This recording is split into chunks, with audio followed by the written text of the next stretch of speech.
इस वीडियो में हम याद करेंगे ट्रिगोनोमेट्री के 10 इम्पॉर्टेंट रिजल्ट्स, छोटे छोटे लेकिन बहुत इम्पॉर्टेंट रिजल्ट्स जो आपको याद रखना चाहिए। और ये सारे रिजल्ट्स आपको बहुत सारे चैप्टर्स में आएगा, खासकर कैलकुलस में जरूर आएगा।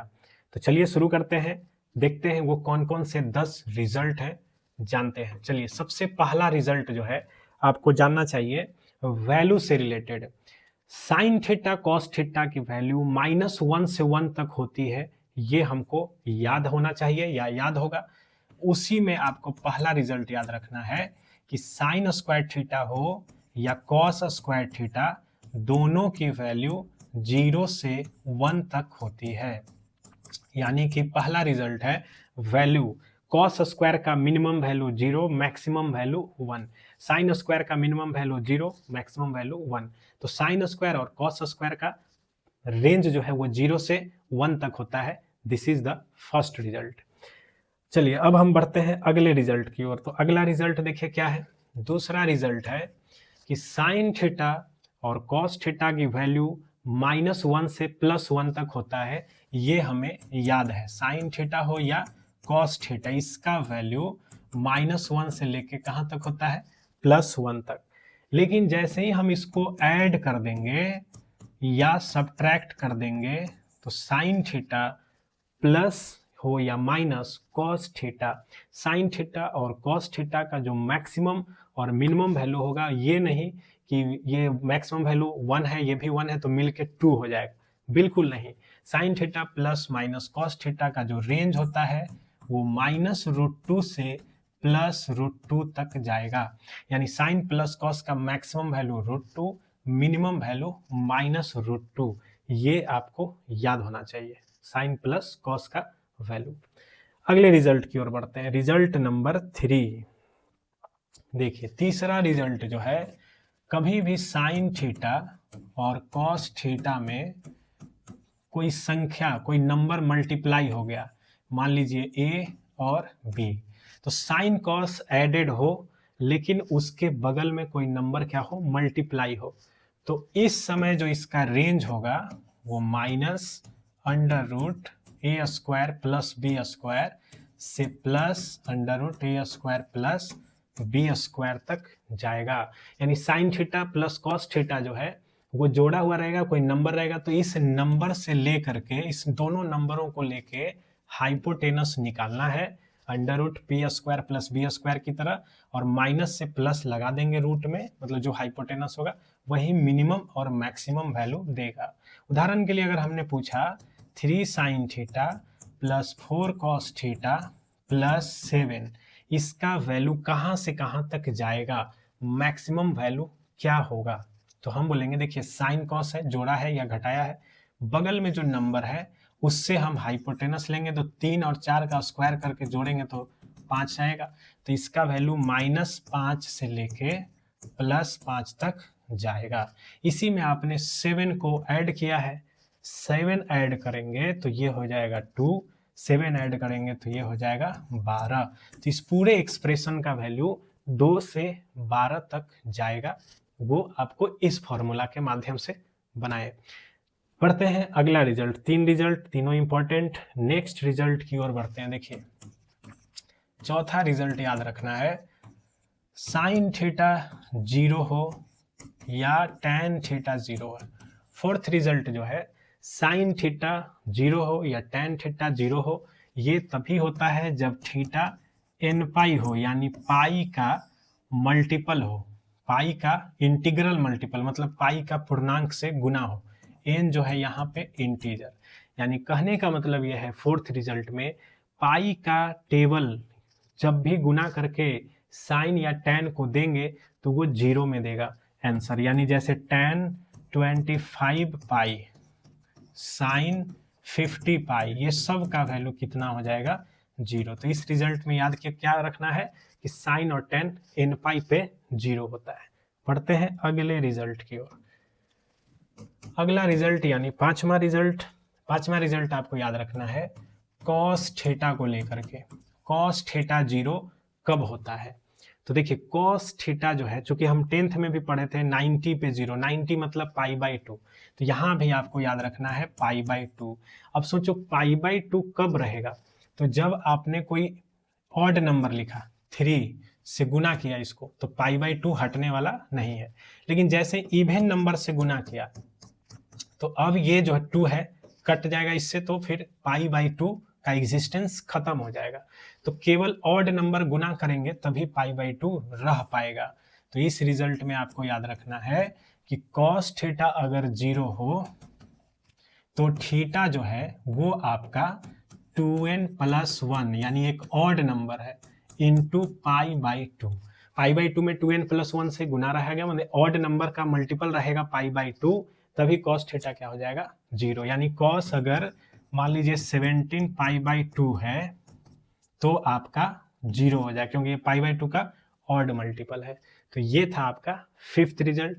अगले रिजल्ट की ओर बढ़ते हैं, रिजल्ट नंबर 6। जानते हैं साइन थीटा 1 कब होता है और साइन थीटा -1 कब होता है।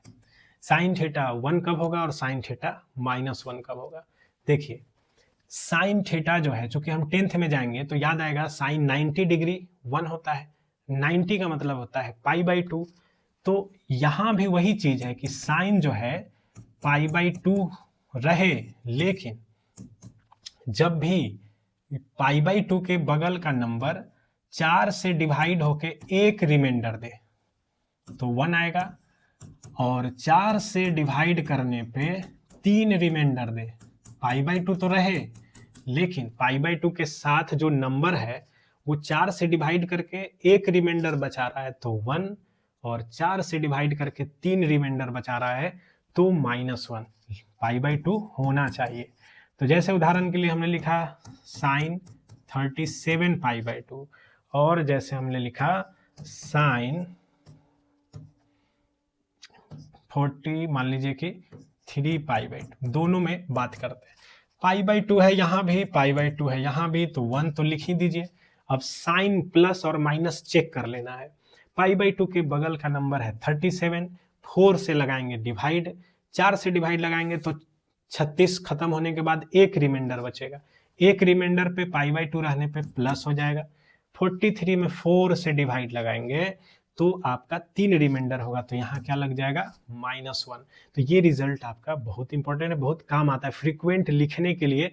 उस समय आपको डायरेक्ट अगर ये बात याद है तो काम आएगा। देख तो रिजल्ट नंबर 7 याद करते हैं। देखिए 7th रिजल्ट जो है वो है ऑड और इवन को लेकर के, ऑड फंक्शन और इवन फंक्शन को लेकर के, ऑड फंक्शन इवन फंक्शन।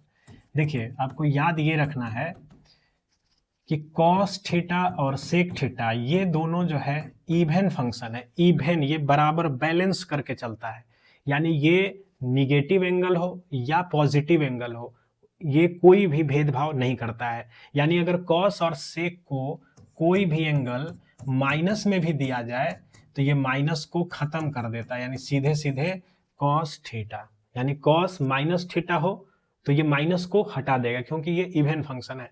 ये माइनस थीटा और प्लस थीटा में कोई भेदभाव नहीं समझता, इसीलिए cos थीटा लिखो या cos माइनस थीटा एक ही बात है। बाकी जो आपको चारों रिजल्ट जो भी रेशियो है साइन, टैन, कॉट और कॉसेक, ये जो है आपको याद रखना है। ये कैसा रिजल्ट्स है, ये आपका ऑड फंक्शन है, यानी कि इनमें अगर आपने एंगल माइनस में दिया तो ये चूंकि ऑड फंक्शन है तो इस माइनस को खत्म नहीं कर पाएगा, ये माइनस इसके बाहर चला आता है। तो ऑड फंक्शन में माइनस रहने पे एंगल में वो माइनस बाहर शिफ्ट हो जाता है, इवन फंक्शन में माइनस खत्म हो जाता है। इवन सिर्फ दो ही तरह का फंक्शन है, कॉस और सेक। ये था आपका 7th रिजल्ट। रिजल्ट नंबर 8 देखिए, 8वां रिजल्ट एक फॉर्मूला है जिसमें कई बार विद्यार्थियों को कंफ्यूजन हो जाता है। याद कर लीजिए, cos C minus cos D का रिजल्ट है। देखिए cos C minus cos D का दो तरीके से आपको फॉर्मूला याद करना पड़ सकता है।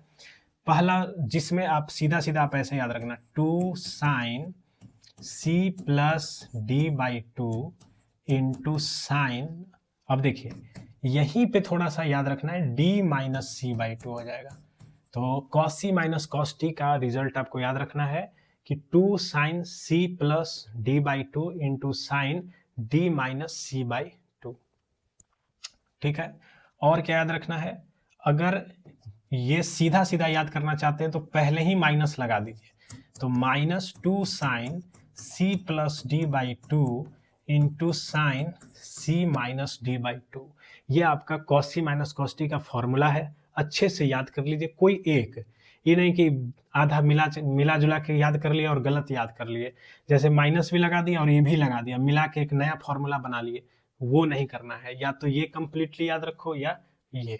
तो cos c minus cos t का फॉर्मूला में कंफ्यूजन हो सकता है, इसलिए ये रिजल्ट बताया गया।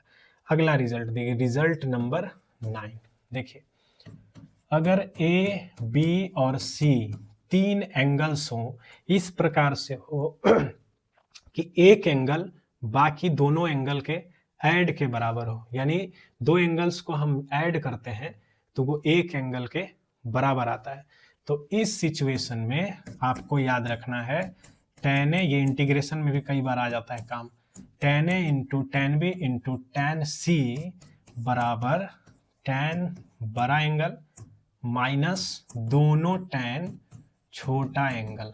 तो इस बात को याद रखना है कि अगर एक एंगल दो एंगल्स के जोड़ के रूप में बराबर हो, ठीक है, तो उस स्थिति में tan ए tan बी tan सी ये आएगा।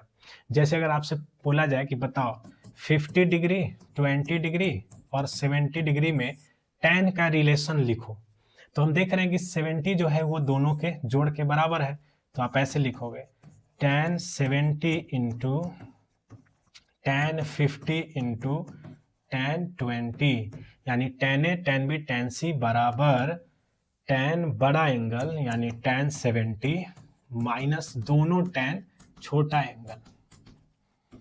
अब यहां से देखो tan 70, तो आप इसको क्या लिख सकते हो, tan किस में बदलता है, cot में, तो इसको चाहो तो आप cot में भी लिख सकते हो। तो cot जब यहाँ कर दोगे तो एंगल अब 70 नहीं रहेगा, एंगल 90 से घट के 20 हो जाएगा, तो cot 20 tan 20 कट जाएगा, तो क्या बचेगा tan 50, केवल tan 50, ये माइनस tan 50 इधर आ जाएगा, तो हो जाएगा 2 tan 50 बराबर tan 70 माइनस tan 20। तो ये रिलेशन हम बना सकते हैं on the basis of this result. अब बढ़ते हैं इस वीडियो के सबसे लास्ट और सबसे ज़्यादा इम्पॉर्टेंट रिजल्ट, जिसको आपको बार बार बोला जाएगा, याद कर लीजिए। देखिए ये रिजल्ट है पावर रिडक्शन फॉर्मूला, यानी साइन स्क्वायर और कॉस स्क्वायर को क्या लिखना होता है। साइन स्क्वायर यानी कि साइन स्क्वायर तो बोलेगा क्लास 10th में हमने पढ़ा है, साइन स्क्वायर बराबर 1 माइनस कॉस स्क्वायर, ये तो ठीक है, लेकिन ये पावर रिडक्शन फॉर्मूला की हम बात कर रहे हैं, यानी साइन का पावर 2 हो कॉस का पावर 2 हो, तो ये पावर कैसे हटाएंगे।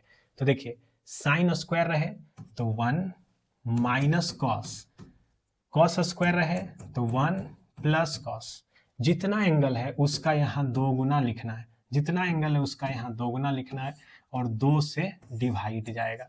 तो इसको आप याद कर लो, कॉस स्क्वायर थीटा बराबर 1 plus cos 2 theta by 2, 1 plus होगा इसमें, साइन स्क्वायर बराबर 1 माइनस कॉस 2 थीटा बाई 2, जितना एंगल है उसका दुगना होगा। तो ये इंपॉर्टेंट है क्योंकि ये 12th में आएगा, लिमिट में आएगा आपका, इसके बाद इंटीग्रेशन में तो बहुत बार आएगा, तो इसलिए इस फॉर्मूला को बहुत अच्छे से याद कर लो। तो ये था आपका 10 इंपॉर्टेंट छोटे छोटे लेकिन इंपॉर्टेंट रिजल्ट्स जो हमेशा यूज में आता है। हर एक विद्यार्थी जो ट्रिगोनोमेट्री पढ़ा है उसको ये सब अच्छे से कमांड होना चाहिए। That's all in this video.